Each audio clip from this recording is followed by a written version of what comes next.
There's a clue to what's going on in the shed today.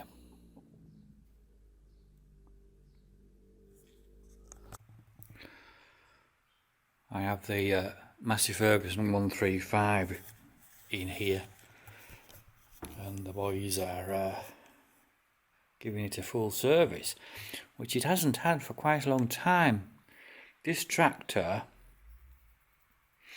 I believe we must have had it about 25 years, but it's no less than 58 years old. It's a C-Reg first time round, and it spent a lot of its life at Aysdale Gate Farm, which is at the bottom of Burke and we bought it from George Agars as a scraper tractor for the cubicles and for yard, and it's been very little trouble really. Well, kind of. I mean, considering it gets a bit neglected, it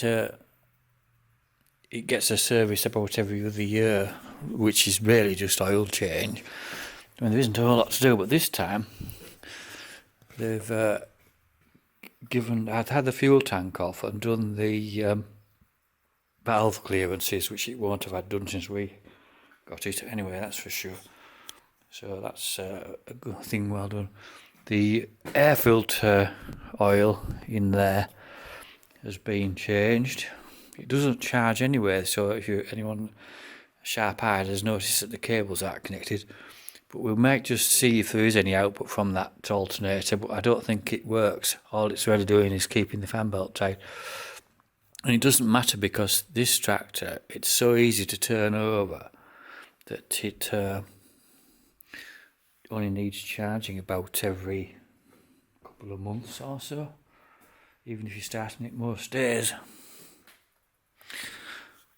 So the other histories of this tractor, it's had, what the worst thing it did since we got it, it put is it called a conrod or a push rod through the side of the engine, and somewhere I have a photo of that, which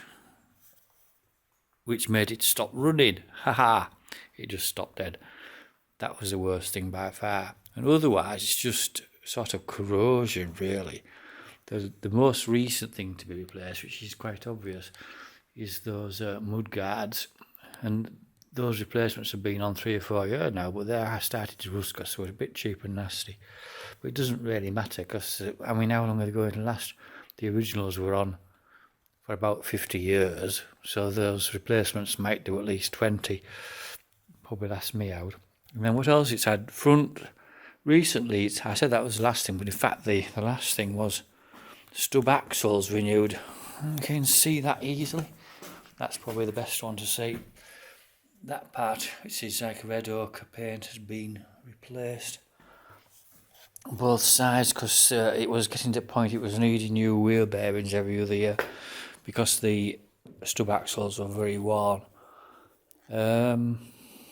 It's had new front wheels, which was quite a while ago now, at least 10 years ago, and to be perfectly honest, they're quite badly rusted again from it living in slurry. And then it's had the outer rim of the rear wheels replaced, and I think it's had 2 new tyres on the front, but not those are, I wouldn't say they're original tyres, but those are the ones that came with it when we got it. So eventually, I suppose it'll be like the warehouse man's broom. The whole thing will have been replaced bit by bit. But there's still a very sought after tractor. I think we might have paid £3,000 for this tractor when we got it, and that was something like around about 2000, I think, we bought this. We had a Fordson Major before. You know, I think it's old. We've had it longer than that. It could be about 1995 we got this tractor. And before that we had a Fordson Major for scraping out. So he said it was about 3,000. I think when these were new, you could probably have bought one for around about £1,000. Obviously that was early 60s, 1965.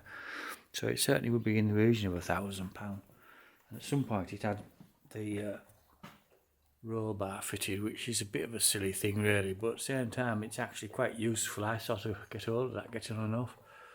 Not that you need it, but it's no bad thing really. You don't bang your head or anything out, it's quite well designed as they go.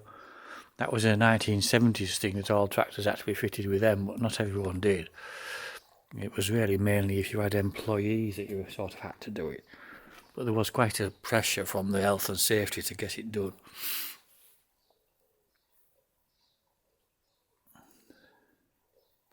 So that's probably about it really. So I'll tell you about it. But I was going to say, I've seen these, a smarter example than this, but this isn't too bad mechanically and it's fairly sound. The brakes don't work. It doesn't charge. Other than that, you could do almost any job with it within reason. But I've seen a good one of these make about something like £6,000 in a farm sale. Not that long ago, last year sometime. This one probably would make at least 4 or 5, around 4,000 maybe. You never know. Depends who wants it. I suppose since we paid 3,000 for it 25 years or more ago, it might make more than that. Because really they'll basically go on forever.